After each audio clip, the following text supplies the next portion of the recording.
말씀을 읽을 때 가끔 이게 딴 생각을 할 때가 있어요. 이게 뭐냐면, 무슨 생각을 갑자기 했냐면, 말씀이 참 한 절이 길다. 이렇게. 그 생각을 했는데, 그만 놓쳐버리고 말았습니다. 죄송합니다. 네. 그렇지만, 못 읽은 구절은 이따가 읽을 테니까, 같이 보시기 바랍니다. 지난 주간 신문을 보면서 제가 마음에 와 닿고, 충격적인 기사가 있었습니다. 그 단어로 이야기한다면 고독사라는 단어입니다. 고독사. 홀로 죽음을 맞이하는 사람들에 관한 기사였습니다.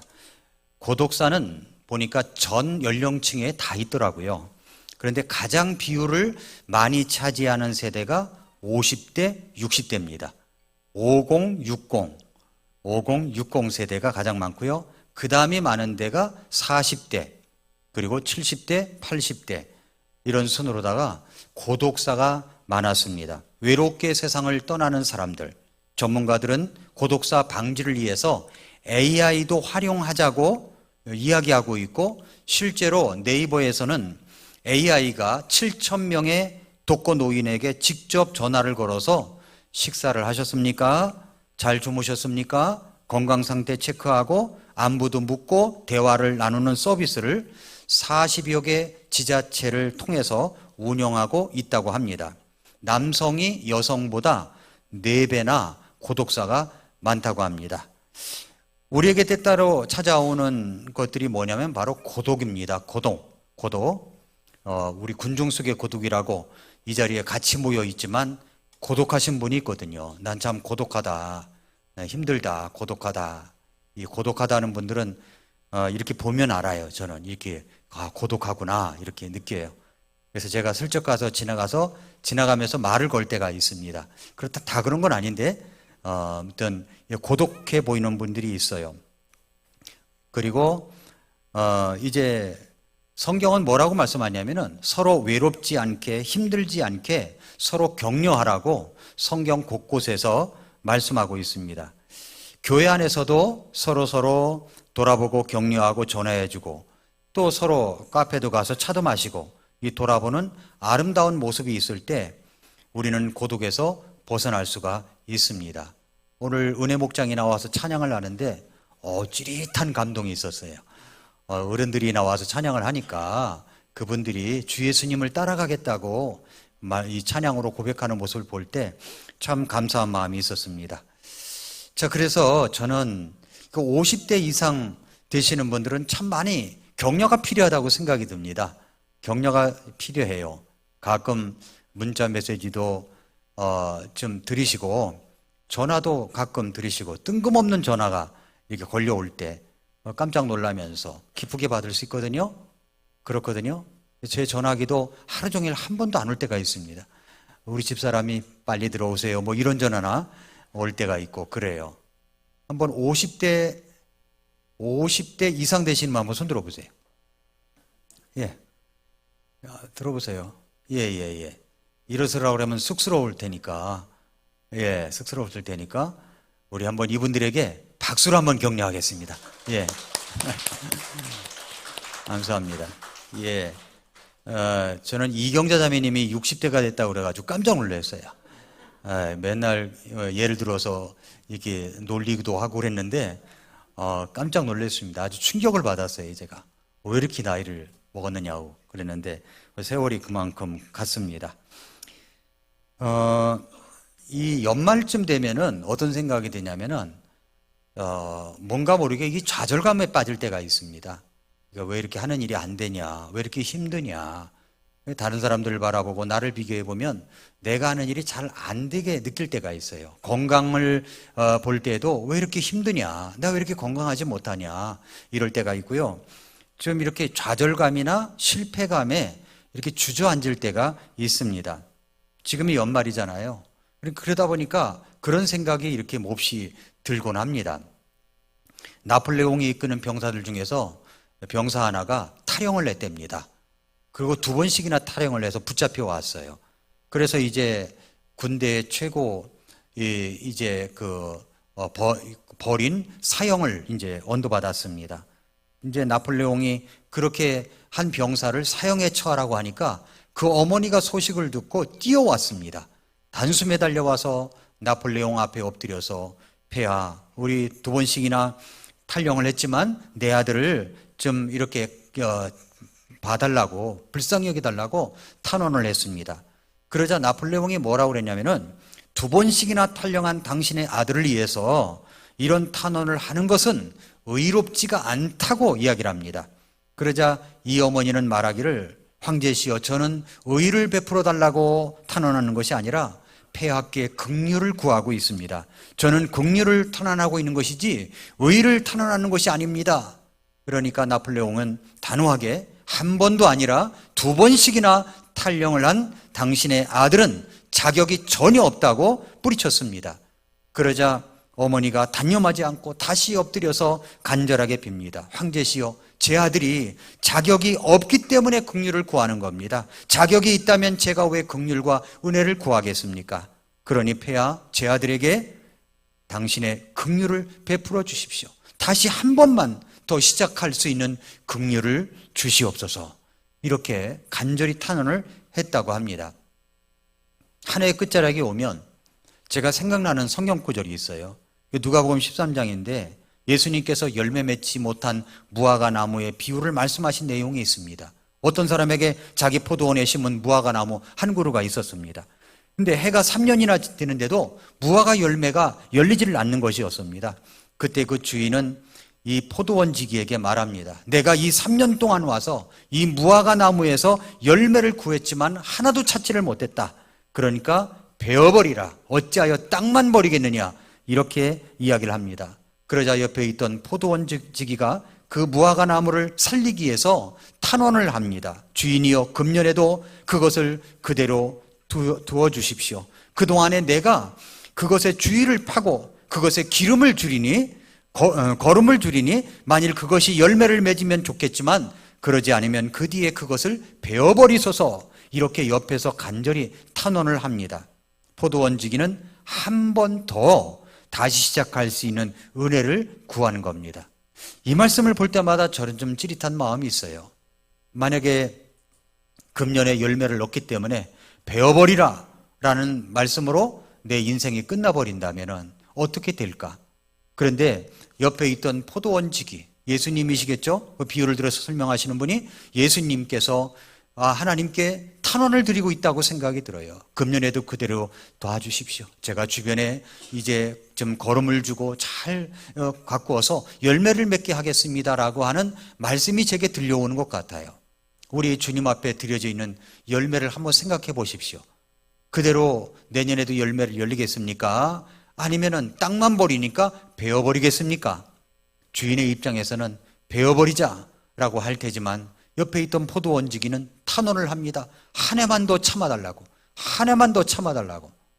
저는 이런 간절함이 우리 모두에게 있다고 생각합니다. 한 해만 더 참아주십시오. 한 해만 더 기다려주십시오. 라는 것입니다.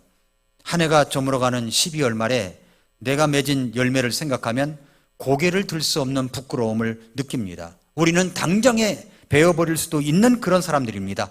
그러나 우리 예수님께서 옆에서 한 해만 더 참아달라고 우리를 변호하시면서 기회를 주십니다.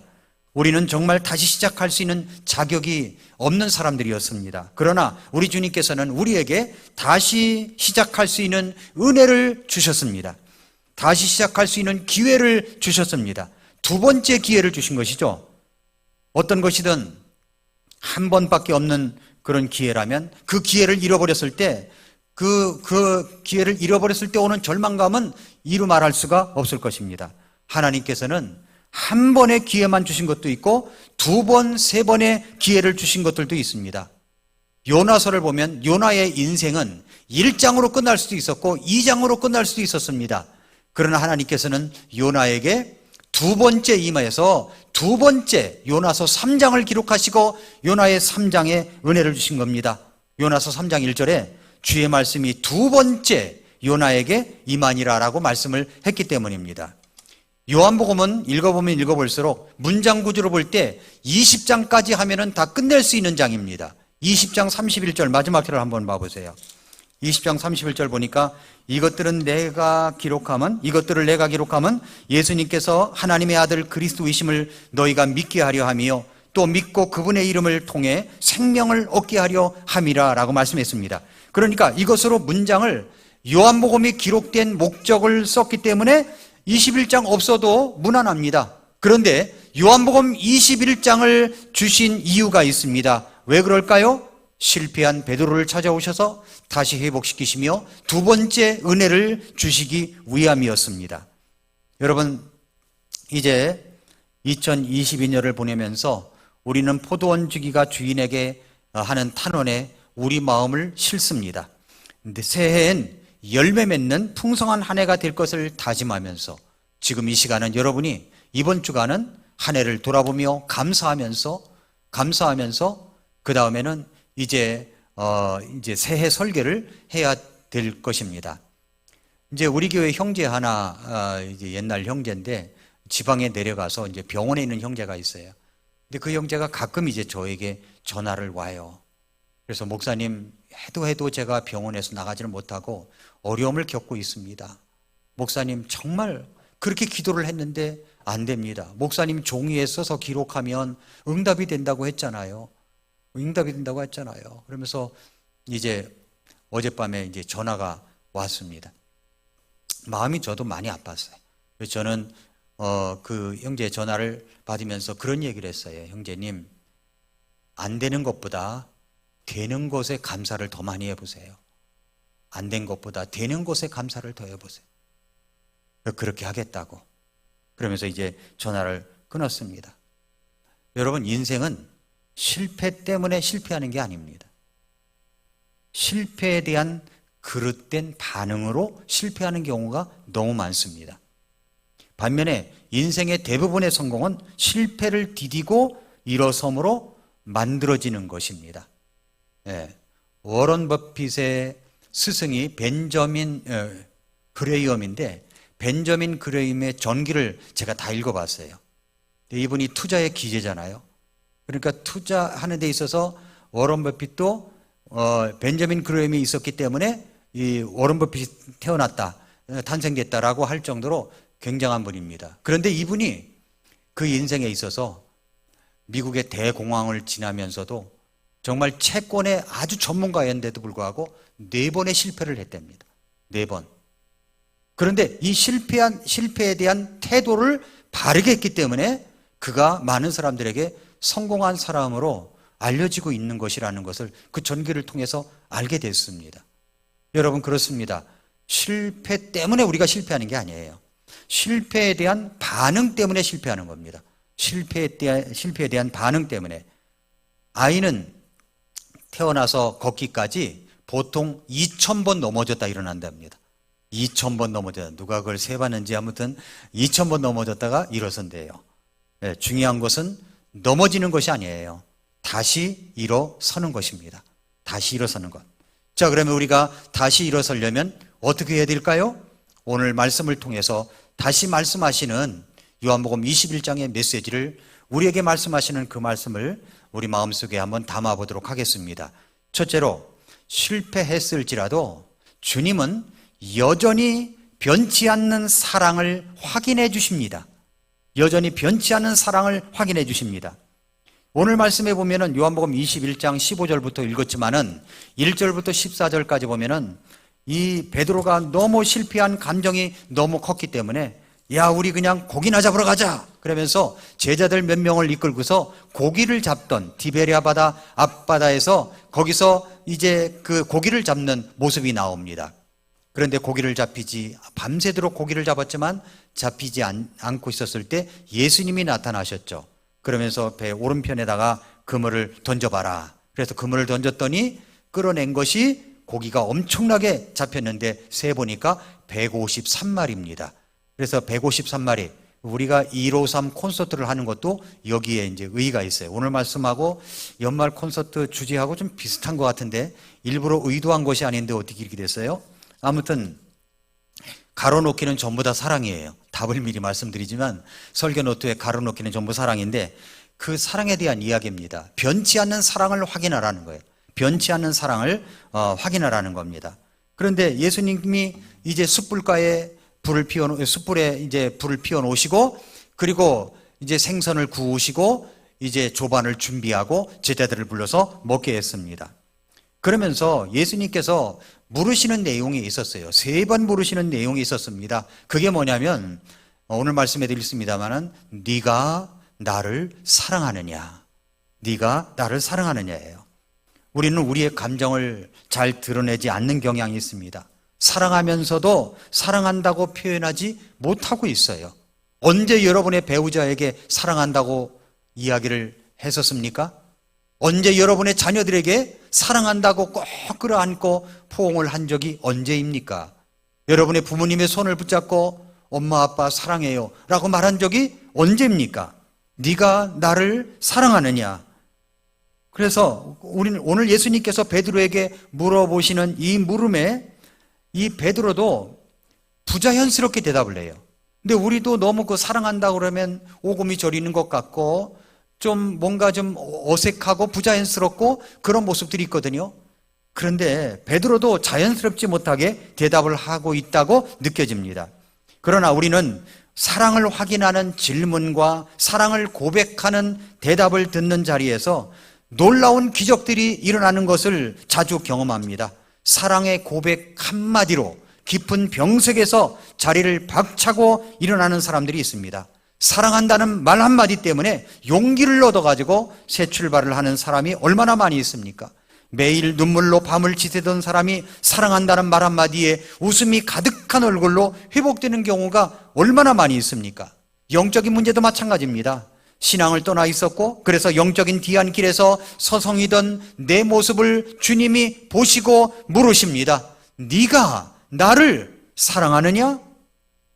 예수님과 우리 사이에 사랑의 고백이 오고 가는 그 자리에는 엄청난 일들이 일어납니다. 내가 아무리 미천한 사람이라고 할지라도, 내가 아무리 신분이 높은 사람이라고 할지라도, 내가 아무리 점잖은 사람이라고 할지라도 마음을 열고 주님 앞에 엎드려 주님 사랑합니다 하고 고백하기만 하면 이 한마디가 말로 다 할 수 없는 놀라운 변화들이 일어나기 시작하는 것입니다.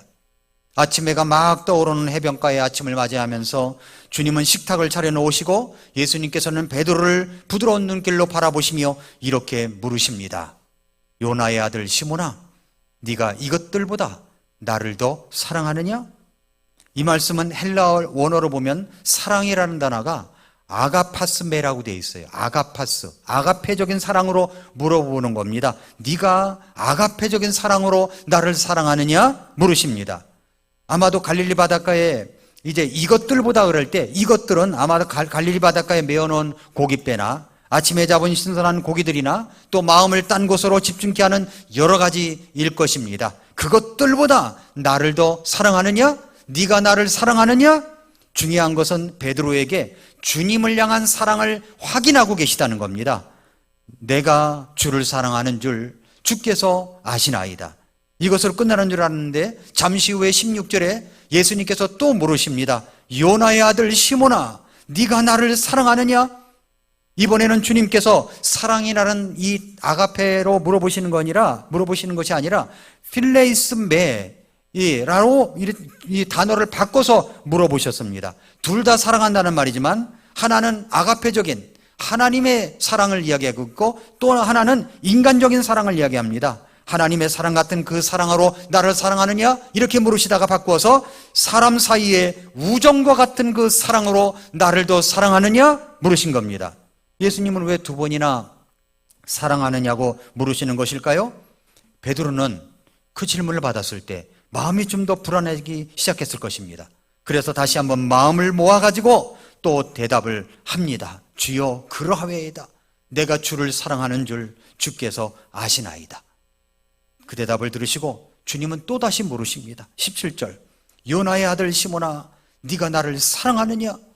3번째 물으시는 주님의 확인에 시몬은 어쩔 줄 몰라 하는 것 같습니다. 3번째 그에게 이르시되 요나의 아들 시몬아, 네가 나를 사랑하느냐 하시니 그분께서 자기에게 3번째 네가 나를 사랑하느냐 하고 말씀하시므로 베드로가 근심하며 그분께 이르되 주여 주께서 모든 것을 아시오매 내가 주를 사랑하는 줄 주께서 아시나이다. 왜 예수님이 3번씩이나 그렇게 물으시는 것입니까? 아마도 3번 주님을 부인했던 베드로에게 실패의 그 현장 속에서 다시 일어서기를 바라시는 마음 때문일 것입니다. 주님은 베드로가 영적으로 치유받기 위하여 3번이나 물으신 것입니다. 며칠 전 예수님이 십자가의 죽음을 앞두고 제자들과 유월절 만찬을 마친 다음에 주님이 3계명에 대해서 말씀하셨던 적이 있습니다. 요한복음 13장에 보면은 너희는 서로 사랑하라. 내가 너희에게 3계명을 주노니 서로 사랑하라 말씀하셨습니다. 그 말씀을 받고서 베드로가 우쭐대면서 한 대답이 있었어요. 자신은 형제도 사랑하고 이웃도 너무 사랑한다고, 그리고 다른 누구보다도 주님을 무척 사랑한다고, 내가 주님을 위해서 죽는데도 나갈 수가 있다고 이렇게 자신만만하게 말했던 적이 있습니다. 그러나 막상 주님을 위하여 목숨을 걸어야 할 위기를 만났을 때 그의 모든 자신감은 모래성처럼 이 파도에 무너지고 맙니다.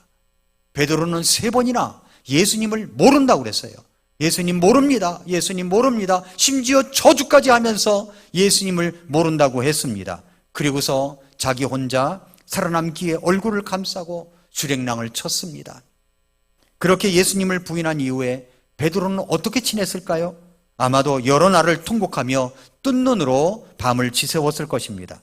그는 배신자였습니다. 그는 실패자였어요. 차마 얼굴을 들고 다닐 수 없을 정도로 그는 부끄러운 존재가 되고 말았습니다. 주님께서 부활하셨다는 소식을 듣고도 자신의 이 땅에 떨어진 마음은 금방 회복이 되어 있지 않았습니다. 그래서 영과 육이 지칠 대로 지쳐버린 그 베드로는 갈릴리 바닷가로 떠밀려 와 있고, 그런 그 앞에 이제 예수님이 나타나신 것입니다. 자기가 부인했던 예수님이 자기 앞에 나타나셔서 자기 앞에 서 계신 거예요. 그리고 아직도 못 박힌 손자국이 분명한 손을 가지고 배고픈데 와서 아침을 먹으라고 하십니다. 생선을 구워서 자기 자신과 다른 제자들을 섬기시는 손을 보았습니다. 못자국 난 손이었습니다. 차라리 만나자마자 이 못된 님 같은 이라고 이렇게 호통을 치셨다면 좋았을 것 같습니다. 그는 밤새 고기를 잡느라 충혈된 눈을 가지고 아침도 먹는 동 마는 동 해가면서 고개를 떨군 채 서 있었는데 그 숯불 앞에 서 있습니다. 숯불 앞, 그리고 3번이나 물으시는 것, 이건 예수님이 의도적으로 그렇게 하셨다고 생각이 됩니다. 베드로는 숯불가에서 예수님을 모른다고 부인했던 사람입니다. 베드로는 3번이나 예수님을 모른다고 부인했던 사람입니다. 그런데 숯불을 피워놓으시고 3번이나 물으셨어요. 그러니까 어디에서 실패했다면 그 실패 현장에서 일어나야 되는 것이지, 그 실패의 현장에서 떠나버리면 절대로 일어설 수가 없어요. 여러분, 공동체에서는요, 이런 일 저런 일도 참 많아요. 교회 안에서도 이런 일 저런 일이 많습니다. 그런데 여기서 공동체에서 일어나는 일을 가지고 여기가 싫다고 떠나버리면 아무 일도 없을까요? 아닙니다. 거기 가서도 똑같은 일이 일어납니다. 실패의 현장에서 딛고 일어서야 어떤 곳에 갔든지 일어설 수가 있는 것이죠. 3번 부인하고 숯불가에서 부인했던 그 모습을 예수님은 의도적으로 연출했던 것이 아닌가, 이렇게 생각될 정도입니다. 베드로는 이제 숯불 앞에 서 있어요. 그는 베드로는 분명 병자였습니다. 영적인 병자였어요. 믿음도 자신감도 긍지도 용기도 다 무너져버린 그런 병자였습니다. 남아있는 것이라고는 하나도 없는 이런 파산한 사람이었습니다. 그런데 예수님은 이와 같이 처절하게 병들고 지쳐있는 베드로를 향해서 물으십니다. 요나의 아들 시몬아, 네가 나를 사랑하느냐? 물으셨습니다. 우리는 여기에서 주목해야 될 것이 뭐냐면, 베드로를 부를 때 베드로야 라고 부르지도 않았어요. 시몬 베드로야 라고 부르지도 않으셨어요. 뭐라고 부르셨습니까? 요나의 아들 시몬아 라고 부르셨어요. 요나의 아들 시몬아. 시몬은 베드로의 옛 이름입니다. 옛 이름이에요. 그런데 왜 주님께서 그렇게 부르신 것입니까?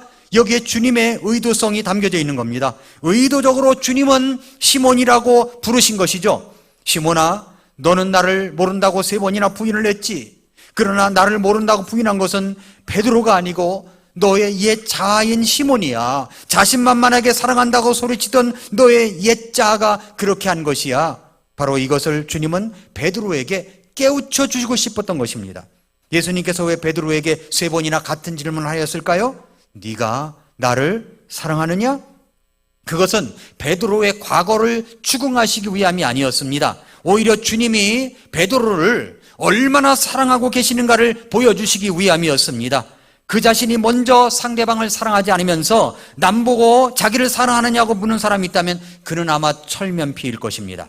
예수님 역시 마찬가지십니다. 베드로를 너무나 사랑하기 때문에 그 안에 숨겨져 있는 베드로가 주님을 사랑하는 그 사랑의 확인을 해보고 싶으셔서 시몬아 네가 나를 사랑하느냐고 하신 것입니다. 그러므로 주님은 베드로를 향해서 시몬아 내가 너를 사랑한단다, 이걸 확인시켜 주신 것이죠. 또 하나는 그렇게 부르신 것은 베드로의 주님을 향한 사랑을 다시 일으켜 주시기 위함이었습니다. 네가 나를 사랑하느냐고 하시면서 주님을 향한 그의 사랑이 아직도 남아있음을 확인시켜 주시고 싶어 하셨습니다. 그리고 그 사랑에 불을 붙이고 싶으셨던 것이죠. 그리고 또 물으신 것은 바로 주님이 그에게 주님을 향한 사랑이 있음을 확인시켜 주신 것입니다. 예수님의 질문을 받는 순간 자기를 향한 예수님의 변함없는 사랑을 그 가슴 저리게 실감하게 되었던 것입니다. 예수님의 사랑은 다시금 그의 영혼 속에 남아있던 예수님을 향한 사랑의 불씨를 활활 타오르게 한 것입니다. 그래서 그는 어색하지만 조심스럽게 그러나 확신 있게 내가 주님을 사랑하는 줄 주님께서 아십니다 라고 그렇게 대답을 할 수가 있었던 것입니다. 사랑의 대답을 거듭 반복하면서 베드로는 치유가 된 거예요. 치료가 아니라 치유입니다. 치유. 쓰러진 자리에서 다시 일어나 걸을 수 있는 새 힘을 얻게 되었습니다. 사랑은 사람을 치유합니다. 치유예요. 사랑은 다시 일어설 수 있게 합니다. 사랑은 놀라운 능력을 더합니다. 나중에 베드로는 자기의 남은 인생을 향해 통해서 이때 자신이 얼마나 완전하게 치유되었는지를 증명해 주고 있어요. 그 증명해 되는 것이 사도행전 1장부터 12장까지, 그리고 베드로 전서와 후서를 읽어보면은 사도 베드로가 과거를 붙들고 씨름하거나 부끄러워하거나 괴로워했다는 흔적이 전혀 없습니다. 예수님의 사랑이, 그의 예수님을 향한 사랑이 그를 완전히 치유시켜버린 거예요. 예수님을 향한 그의 사랑의 마음이 그를 넘어진 자리에서 다시 일으켜 세워진 것입니다.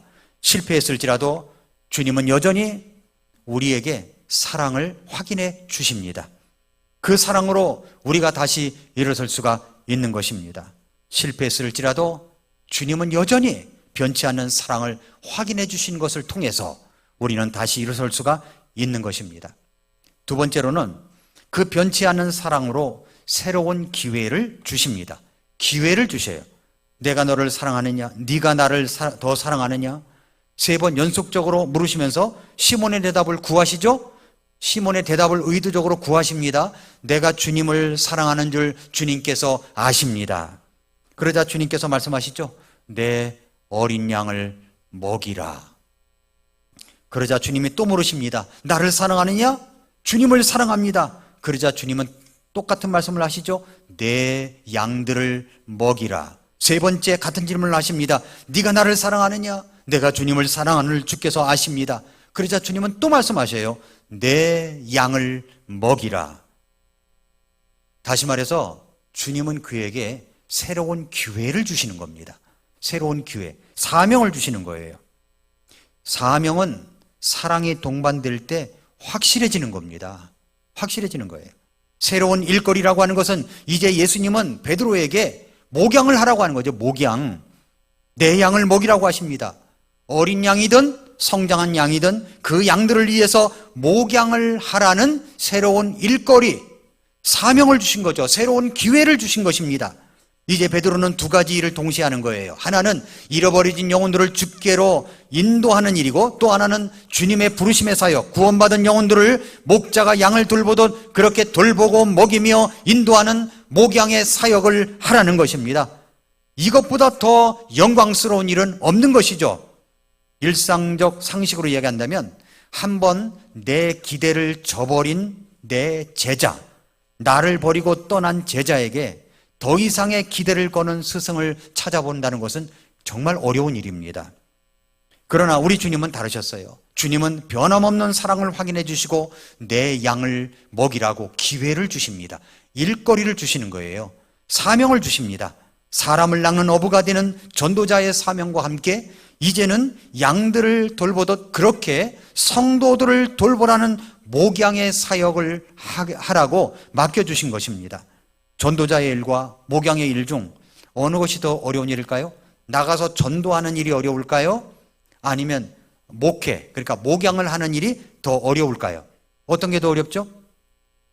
둘 다 어렵지만 하나만 가린다면 어떤 게 더 어려울까요? 그것을 잘 모르시겠으면 아이를 낳아 기르고 있는 엄마들에게 물어보면 됩니다.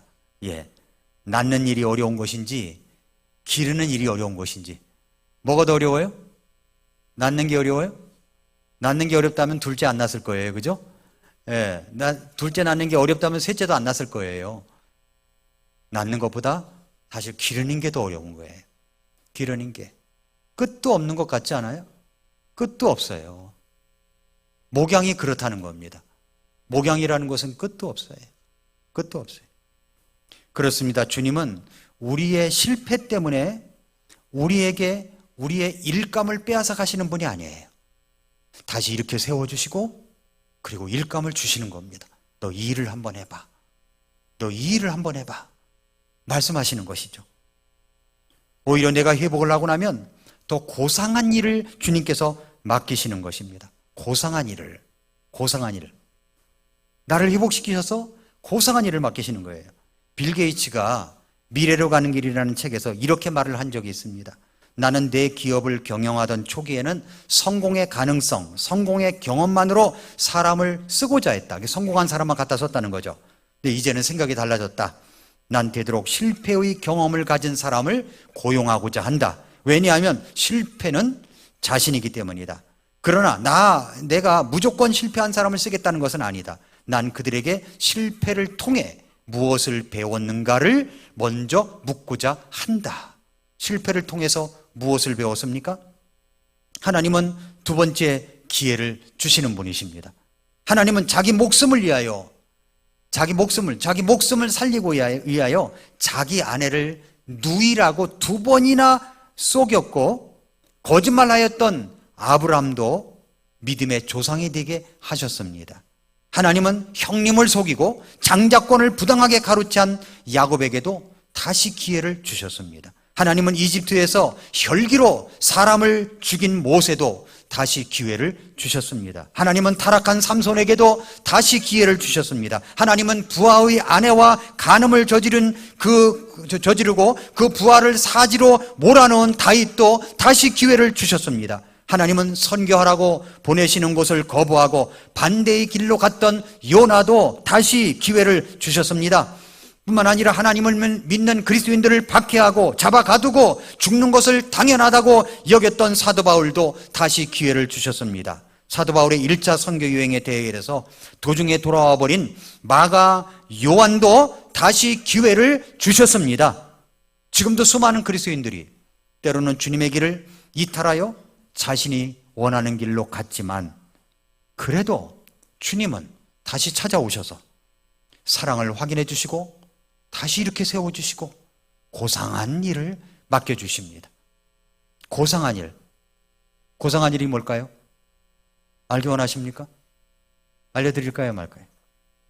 주보삽지에 보면 고상한 일이 여기 나와 있습니다. 그죠? 고상한 일이 있어요. 고상한 일, 2024년도 고상한 일 무엇을 할 것인가 이게 체크하시면 되는 거예요. 주님의 고상한 일입니다. 예. 그렇게 우리는 주님께서 우리에게 변치 않은 사랑으로 새로운 기회를 주십니다. 새로운 기회. 마지막으로 사랑하는 주님은 이제부터는 딴 사람 보지 말고 예수님만 바라보고 계속 따를 것을 말씀하십니다. 딴 사람 바라보지 말라는 거예요. 베드로는 주님께 말씀을 받았으면서도 그 중에서도 그 가운데서도 다른 제자가 궁금했어요. 다른 제자가. 그 궁금한 제자가 20절, 21절에 나오죠? 그때 베드로가 돌아서서 예수님께서 사랑하신 그 제자가 따르는 것을 보았는데 그는 또한 만찬자리에서 그분의 가슴에 기대어 주여 주를 배반하여 넘겨주는 자가 누구니까 하고 말한 자더라. 베드로가 그를 보고 예수님께 이르되 주여 이 사람은 무엇을 하리이까? 이 요한이 궁금했던 거예요. 이분이 계속 읽어보면 사도 요한이죠. 이 글을 썼던 요한복음을 기록한 제자죠. 이 사람이 궁금했던 거예요. 나는 주님을 따라가는데 이 제자 요한은 어떻게 되겠습니까? 라고 물어보죠. 그러자 22절에서 예수님께서 뭐라고 말씀하십니까? 내가 올 때까지 그가 머물 것을 내가 원할지라도 그것이 너와 무슨 상관이 있느냐? 너는 나를 따르라. 너는 나를 따르라.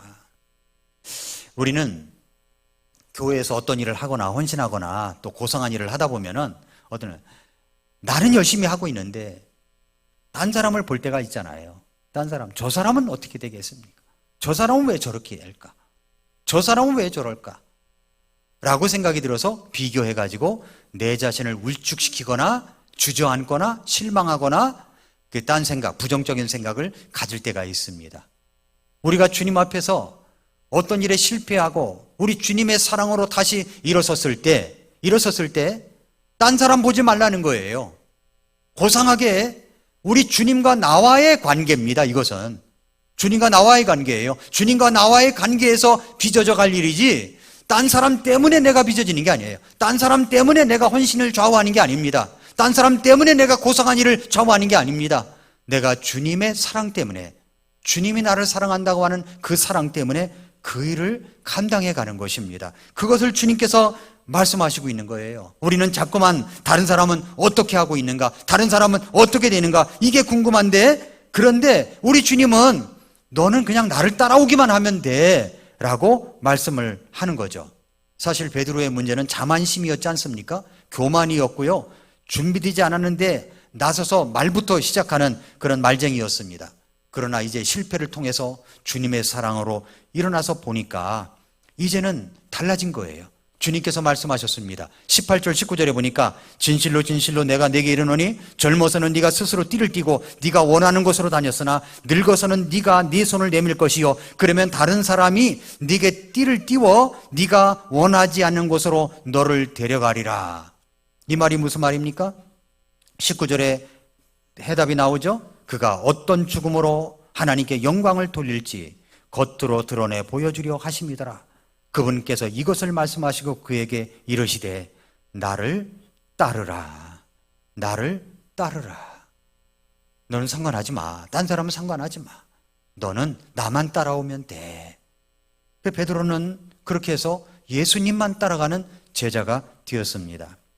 톨스토이가 세 가지 질문이라는 글에서 이렇게 물었어요. 세 가지 가장 중요한 인생의 질문을 이렇게 말했습니다. 세상에서 가장 중요한 때는 언제인가? 세상에서 가장 중요한 사람은 누구인가? 세상에서 가장 중요한 일은 무엇인가? 이 질문을 던졌어요. 그런데 그 대답이 오늘 본문에서 이 베드로를 향한 주님의 말씀과 다르지 않습니다. 세상에서 가장 중요한 때는 바로 지금이에요. 지금입니다. 세상에서 가장 중요한 사람은 바로 지금 내가 만나고 있는 분입니다. 만나고 있는 사람이에요. 세상에서 가장 중요한 일은 그것은 내가 지금 만나고 있는 그 사람을 사랑하는 일입니다. 주님을 사랑하는 일이고 사람을 사랑하는 일입니다. 사랑하는 성도 여러분, 2022년도도 이제 해가 저물어 갑니다. 이제 다음 주일이면은 이제 마지막 주일이 돼버려요. 벌써 2022년도 해가 이제 끝나가고 있습니다. 이제 한 해를 결산하자면 우리가 참 이런 일 저런 일 많이 있습니다. 그런데 실패한 일도 있겠죠. 그러나 실패한 일보다도 감사한 일을 먼저 찾아보십시오. 감사할 기도 제목을 찾아보십시오. 감사 기도 제목마다 그것이 엮어져서 위대한 기적을 만들어 줄 믿습니다. 그뿐만 아니라 실패의 현장에 나를 찾아와서 물으시는 주님의 물음에 우리가 대답을 하면 됩니다. 네가 나를 사랑하느냐? 내가 주님 사랑합니다. 내가 주님 사랑합니다. 내가 주님 사랑합니다. 이 대답이 우리를 새롭게 일으켜 주시고 새로운 일로 또 이끄실 줄 믿습니다. 기도하겠습니다. 이 시간 머릿속에서 기도하겠습니다. 조용히 머리 숙여 기도할 때 주님이 물으십니다. 네가 나를 사랑하느냐? 네가 나를 사랑하느냐? 네가 나를 사랑하느냐? 물으시는 주님 앞에 뭐라고 대답하시겠습니까? 내가 주님을 사랑하는 줄 주께서 아시나이다. 주님 아시잖아요. 제가 주님 사랑하는 줄 아시잖아요. 제가 구원받은 때를 얼마나 감사하는지 사랑하는지 아시잖아요. 제가 주님을 사랑합니다. 이렇게 고백을 하면서부터 우리는 다시 일어설 수가 있습니다. 이 시간 고백해 볼까요? 주님, 내가 주님을 사랑합니다. 3번 고백을 하시고 한번 같이 주님께 사랑의 고백을 드리는 시간을 갖겠습니다. 같이 기도하겠습니다.